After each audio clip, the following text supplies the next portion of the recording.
Hi, I'm Christina, your host on Chtv. This is the place to be seen and heard. If you're someone lacking in drive, lacking in mental clarity, struggling with anxiety or depression, struggling with obesity or any other ailment, then today listen up, because my next guest knows the solution to all of these and so much more. After 33 years helping people heal and overcome, Tony Boutros is one extraordinary naturopath who at 64 truly lives what he preaches about health. His motto is to let food be thy medicine and let medicine be thy food. And he is here today to share some insights so you can educate yourself to live your most abundant, healthy life well into old age. And he's here to show us how.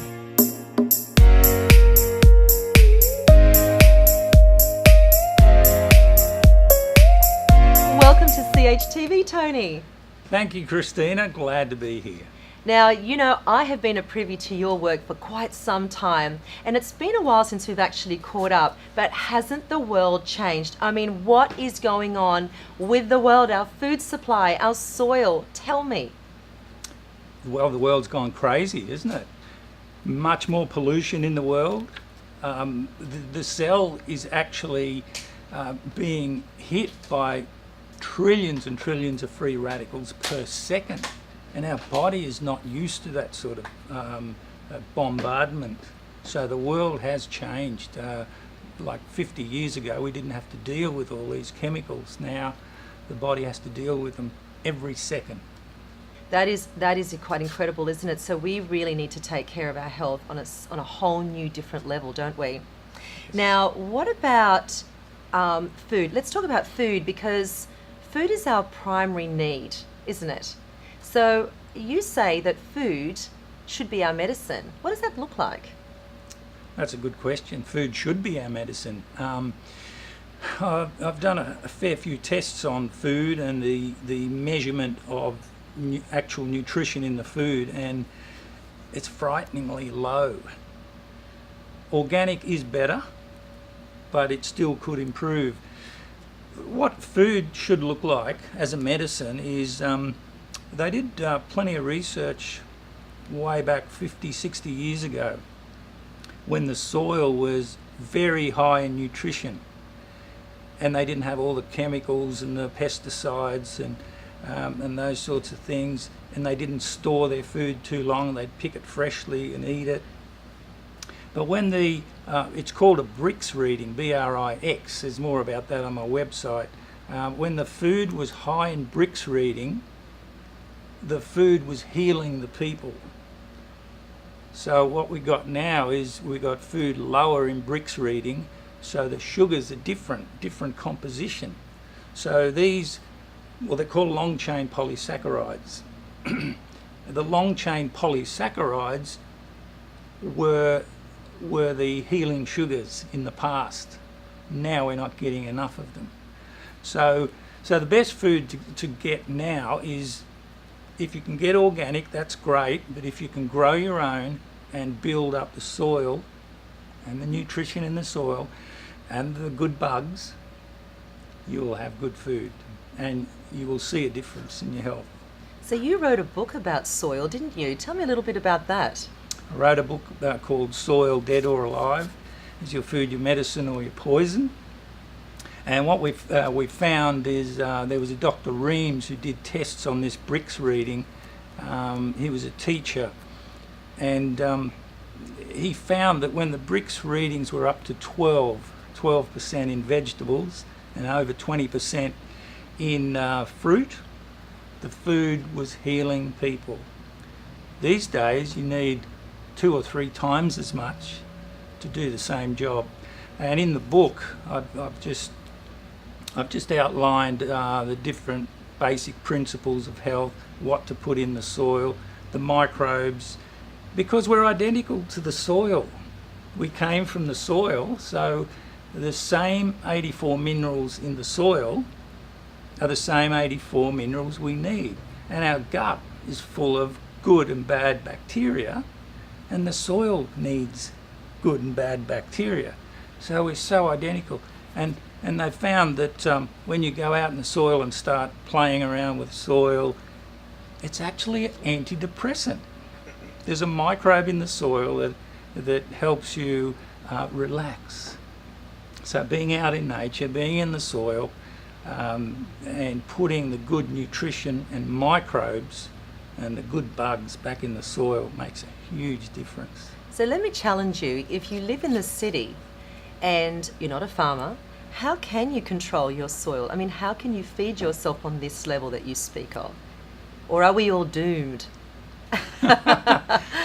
Oh, that's a tough question because, well, there's a lot of people in the cities that do have gardens. You've got some of these Greeks and Italians, they're out in the backyard. Their backyard is just full of gardens. You've seen that ad on TV where they've got the gardens and the cockatoos come to attack it, and this guy pulls these cowbells and all these cowbells scare the birds away. So you can do it in the city.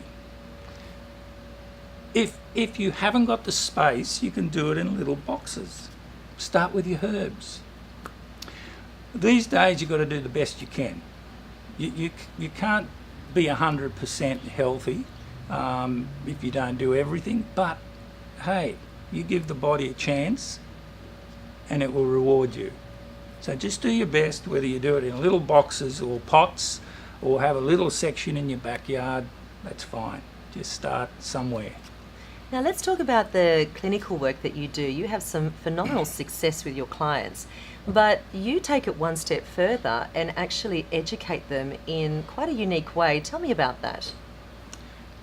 Yes, well, when I first started the business, it was all about, when you're young and you're excited about treating people, you go, yeah, I want to help everyone. And you can help people. You can. There are solutions out there. But as I got more experience, I realised that people need education. If people understand how the body works and how nutrition comes in and how the little intricate cells or the mitochondria or those little things inside the cell work and how the nutrition reacts with the body, they got a better chance, or they're empowered to live a better life. Absolutely. So I like to more educate rather than just treat, because they're the ones that are going to do the healing. Or the body does the healing, not me. And the response rate of that healing is quite high then, isn't it? Because they're taking this home and applying it to their lives because they are getting it, aren't they? Yes. It's quite incredible. So tell me, another great part of your work is detoxing. How important is that in this day and age? We talked about soil and our food supply. So I guess detoxing would be a very big part of your body of work now. Oh, I love that question. I love that question because there's so many detox methods out there, and I'm not going to knock any of them. A lot of them are great. A lot of them are partly detoxing. Now with detoxing there's phase 1, phase 2 and phase 3. Some detox programs are just working on phase 1. Well, I'll explain that in a minute. When you're just working on phase 1, the body's not eliminating the toxins. They're just sitting still in your body, circulating around the blood. And sometimes people can get sicker. So what we like to teach is safe detoxing. Safe, not just flushing or juice fasting, or that is part of it. The thing is, we need to work on phase 1, phase 2, phase 3, like I said, but with the phase 2 and phase 3, you need things like protein. You need to stimulate the body to make glutathione, which is the master glutathione SOD catalase. That is the master antioxidant in the body. So it's better to stimulate the body to make that and not just buy a supplement. So we show them how to do that. You need amino acids, you need certain minerals. So it doesn't work just to work on phase 1. And this is why it's important to educate them how the detox process works. Because phase 1 we got to remember toxins are fat soluble. We got to break them down into a water soluble solution. So phase 1 partly breaks down the toxin, so sometimes it becomes more toxic. This is why it's dangerous just to work on phase 1. Phase 1 and phase 2 together break down the toxins into a water soluble solution by the liver, glutathione and other chemicals in the system. So the liver's got to be working well, and then the body eliminates those when they're water soluble. So that's why it's important to safe detox. The idea of detoxing is not to really flush, although it can be important sometimes, but to build up the detox organs, as in liver, kidneys, skin, keep the skin well, as in saunas and far infrared saunas. So get the toxins out, because some toxins won't come out through the liver. They have to come out through the skin. So you've got to do both, skin, liver, kidneys, bowels. So building up the body to detox itself. So let's talk about body work like massage and hydrotherapy. Take me through that. Why is that important? Oh, that's great. So look, health is not just about diet. You can have the best diet in the world, and if you don't exercise and keep your skin clean and all that sort of other stuff, then you've half got your health. But skin condition is vital, because the skin is one of the it is the biggest organ in the body. And if you keep the pores unclogged, as in steam baths, far infrared saunas, massage. My wife actually does massage with oils or without, so with essential oils or without. And massaging helps the circulation. You've got to get the circulation to the skin. And massage is one great way. But also, part of detoxing I didn't mention was the lymphatics.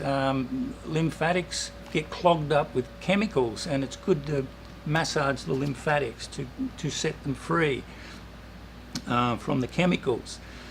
So massage is a great way, but hydrotherapy is also powerful.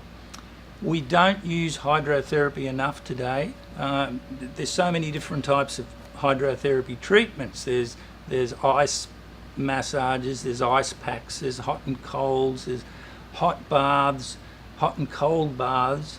When you do a hot treatment, you should always finish with a cold, because you're opening the pores of the skin, and when you finish you need to close them, otherwise you can get a chill.